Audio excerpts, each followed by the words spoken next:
Education लेने के बाद जो सबसे बड़ी अपॉर्चुनिटी है जिसे हम सर्च करते हैं वो है एम्प्लॉयमेंट। और आर्टिकल 16 ऑफ इंडियन कॉन्स्टिट्यूशन क्या कहता है? It provides for equality of opportunity in matters of appointment और एम्प्लॉयमेंट अंडर स्टेट।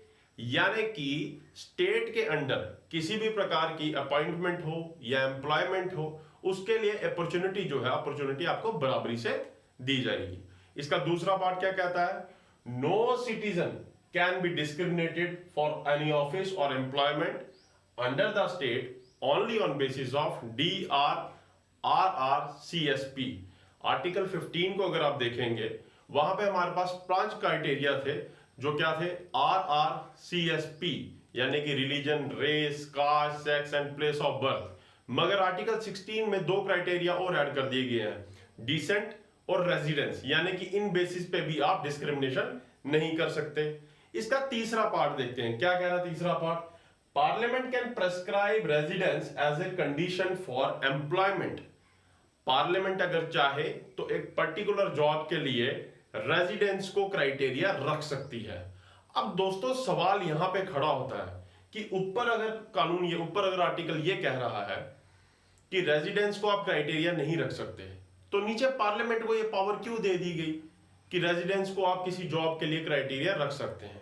इसको एक एग्जांपल से समझने की कोशिश करेंगे। फर्ज कर लीजिए 2 लोग हैं, एक ए है, एक बी है। ए जो है ये रूरल एरिया में रह रहा है, बी जो है ये अर्बन एरिया में रह रहा है, यानी कि डेवलप स्टेट में, डेवलप जगह पे ये रह रहा है। अब जो ए है, इसको कई टाइप की प्रॉब्लम्स हो सकती हैं, लाइक रोड्स की प्रॉब्लम, स्कूल इसका कहीं दूर हो सकता है, एजुकेशन की इसको बड़ी प्रॉब्लम आ सकती है, उस वजह से इलेक्ट्रिसिटी की प्रॉब्लम हो सकती है। वो क्यों हो रही है? बेसिकली इसका जहां पे ये रेजिडेंट है, जहां का ये रेजिडेंट है, उस वजह से, उस पर्टिकुलर जगह की वजह से इसको ये सारी प्रॉब्लम्स फेस करनी पड़ रही हैं। अब अगर इसकी डेवलपमेंट हमें करनी है, अगर इसको हमें सोसाइटी के साथ बराबर से कंधा मिला के इसको लाना है, तो कहीं ना कहीं हमें इसे भी अपलिफ्ट करना पड़ेगा।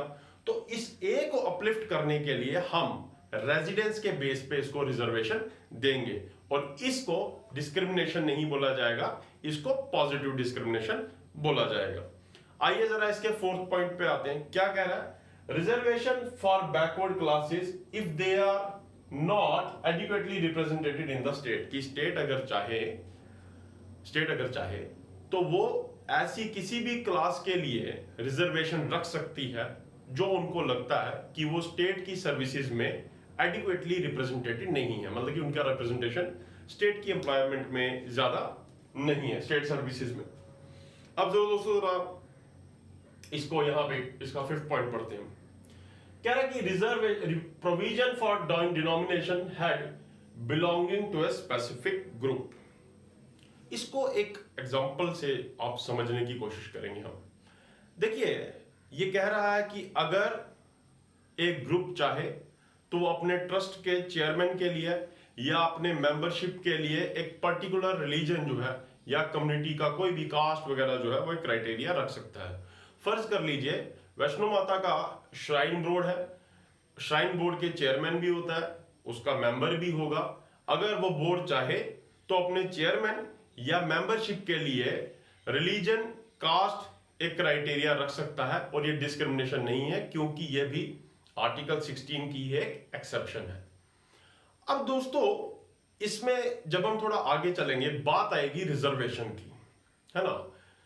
रिजर्वेशन को अगर आप शुरुआती दौर से देखेंगे, जब संविधान बना तो रिजर्वेशन में जो 2 मेन कैटेगरियां थी, that was SC and ST. जो एससी था वो 15% था, जो एसटी था वो 7.5% था। अब जैसे जैसे ये डिस्कोर्स या ये डिबेट चलने लगी कि रिजर्वेशन खाली यहां तक ही रखी जाए, या कोई और कम्युनिटी भी है, या कोई और भी ऐसी क्लास है जो सोशल या एजुकेशन वाइज बैकवर्ड है, ये बात चलने लगी। तो जब ये बात आगे आगे चलने लगी, इस पे डिबेट शुरू होने लगी, तो 1978 में पहली बार इसके ऊपर एक कमीशन बनाया जाता है। उस समय सरकार थी जनता पार्टी की, प्रधानमंत्री थे आपके मोरारजी देसाई, और जो ये कमीशन बनाया जाता है इसके हेड होते हैं बीपी मंडल। बीपी मंडल के कमीशन को यह बोला जाता है कि आप पैरामीटर्स डिफाइन कीजिए और आप ये डिफाइन कीजिए कि एससी और एसटी के सिवा और कितनी कास्ट हैं जिनको हम सोशल और एजुकेशनली बैकवर्ड बोल सकते हैं।